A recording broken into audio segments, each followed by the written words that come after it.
लव्य व्यवस्था अध्याय 27। लव्य व्यवस्था अध्याय 27।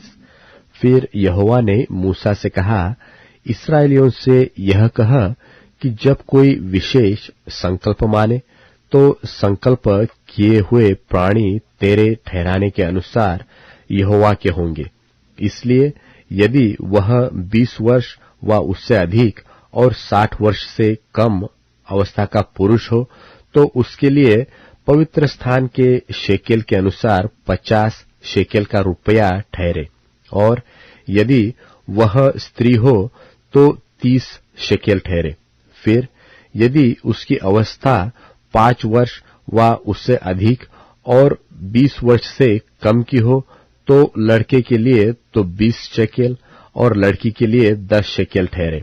और यदि उसकी अवस्था 1 महीने व उससे अधिक और 5 वर्ष से कम की हो तो लड़के के लिए तो 5 शेकेल और लड़की के लिए 3 शेकेल ठहरे। फिर यदि उसकी अवस्था 8 वर्ष की व उससे अधिक है तो वह पुरुष हो तो उसके लिए 15 शेकेल और स्त्री हो तो 10 शेकेल ठहरे। परंतु यदि कोई इतना कंगाल हो कि याजक का ठहराया हुआ दाम न दे सके तो वह याजक के सामने खड़ा किया जाए और याजक उसकी पूंजी ठहराए, अर्थात जितना संकल्प करने वाले से हो सके याजक उसी के अनुसार ठहराए। फिर जिन पशुओं में से लोग यहोवा को चढ़ावा चढ़ाते हैं, यदि ऐसों में से कोई संकल्प दिया जाए तो जो पशु कोई यहोवा को दे वह पवित्र ठहरेगा। वह उसे किसी प्रकार से न बदले, न तो वह बुरे की संति अच्छा और न अच्छे की संति बुरा दे। और यदि वह उस पशु की संति दूसरा पशु दे तो वह और उसका बदला दोनों पवित्र ठहरेंगे।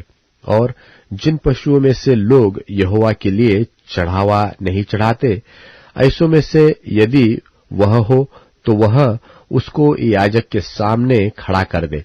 तब याजक पशु के गुण अवगुण दोनों विचार कर उसका मोल ठहराए, और जितना याजक ठहराए उतना मोल उतना ही उसका ठहरे। और यदि संकल्प करने वाला उसे किसी प्रकार से छुड़ाना चाहे तो जो मोल याजक ने ठहराया हो उसमें उसका 5वां भाग और बढ़ा कर दे। फिर यदि कोई अपना घर यहोवा के लिए पवित्र ठहराकर संकल्प करे तो याजक उसके गुण अवगुण दोनों विचार कर उसका मोल ठहराए, और जितना याजक ठहराए उतना मोल उसका ठहरे। और यदि घर का पवित्र करने वाला उसे छुड़ाना चाहे तो जितना रुपया याजक ने उसको मोल ठहराया हो उसमें वह 5वां भाग और बढ़ाकर दे, तब वह घर उसी का रहेगा। फिर यदि कोई अपनी निज भूमि का कोई भाग यहोवा के लिए पवित्र ठहराना चाहे तो उसका मोल इसके अनुसार ठहरे कि उसमें कितना बीज पड़ेगा। जितना भूमि में होमेर भर जौ पड़े उतनी का मोल 50 शेकेल ठहरे। यदि वह अपना खेत जुबिली के वर्ष ही में पवित्र ठहराए तो उसका दाम तेरे ठहराने के अनुसार ठहरे। और यदि वह अपना खेत जुबिली के वर्ष के बाद पवित्र ठहराए तो जितने वर्ष दूसरे जुबिली के वर्ष के बाकी रहे उन्हीं के अनुसार याजक उसके लिए रुपये का हिसाब करे। तब जितना हिसाब में आए उतना याजक के ठहराने से कम हो। और यदि खेत का पवित्र ठहराने वाला उसे छुड़ाना चाहे तो जो दाम याजक ने ठहराया हो उसमें वह 5वां भाग और बढ़ा कर दे, तब खेत उसी का रहेगा।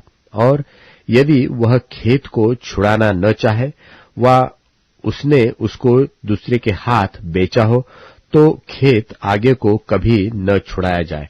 परंतु जब वह खेत जुबली के वर्ष में छूटे तब पूरी रीति से अर्पण किए हुए खेत की नाई यहोवा के लिए पवित्र ठहरे, अर्थात वह याजक ही की निज भूमि हो जाए। फिर यदि कोई अपना मोल लिया हुआ खेत जो उसकी निज भूमि के खेतों में का न हो, यहोवा के लिए पवित्र ठहराए। तो याजक जुबली के वर्ष तक का हिसाब करके उस मनुष्य के लिए जितना ठहराए उतना ही वह यहोवा के लिए पवित्र जानकर उसी दिन दे दे। और यदि जुबली के वर्ष में वह खेत उसी के अधिकार में जिससे वह मोल लिया गया हो फिर आ जाए, अर्थात जिसकी वह निज भूमि हो उसी की फिर हो जाए, और जिस जिस वस्तु का मोल याजक ठहराए उसका मोल पवित्र स्थान ही के शेकेल के हिसाब से ठहरे, शेकेल 20 गेरा का ठहरे। परंतु घरेलू पशुओं का पहलौठा जो यहोवा का पहलौठा ठहरा है उसको तो कोई पवित्र न ठहराए, चाहे वह बछड़ा हो चाहे भेड़ व बकरी का बच्चा, वह यहोवा ही का है। परंतु यदि वह अशुद्ध पशु का हो तो उसका पवित्र ठहराने वाला उसको याजक के ठहराए हुए मोल के अनुसार उसका 5वां भाग और बढ़ाकर छुड़ा सकता है। और यदि वह न छुड़ाया जाए तो याजक के ठहराए हुए मोल पर बेच दिया जाए। परंतु अपनी सारी वस्तुओं में से जो कुछ कोई यहोवा के लिए अर्पण करे, चाहे मनुष्य हो चाहे पशु, चाहे उसकी निज भूमि का खेत हो, ऐसी कोई अर्पण की हुई वस्तु न तो बेची जाए और न छुड़ाई जाए। जो कुछ अर्पण किया जाए वह यहोवा के लिए परम पवित्र ठहरे। मनुष्यों में से जो कोई अर्पण किया जाए वह छुड़ाया न जाए, निश्चय वह मार डाला जाए। फिर भूमि की उपज का सारा दशमांश, चाहे वह भूमि का बीज हो चाहे वृक्ष का फल, वह यहोवा ही का है, वह यहोवा के लिए पवित्र ठहरे।